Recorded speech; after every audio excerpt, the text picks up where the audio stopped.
পুরোপুরি মাছের ঝাঁকের উপরে জাল ফেলেছে, দেখা যাক শেষ পর্যন্ত কি হয়। মাছ তো ওঠার কথাই, দেখা যাক।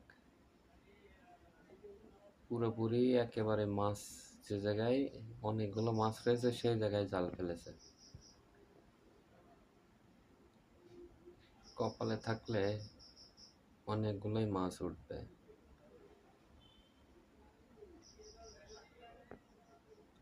মাছ তো মনে হচ্ছে, মাছ লাফালাফি করতেছে, মনে হচ্ছে মাছ আছে, অনেকগুলোই আছে, দেখা যাক। অনেকগুলোই মাছ মনে হচ্ছে আছে। যাই হোক, দেখে তো বোঝাই যাচ্ছে যে মাছ আছে জালের ভিতরে। জালের ভিতরে দেখছেন অনেকগুলোই মাছ আছে, যা আছে আলহামদুলিল্লাহ।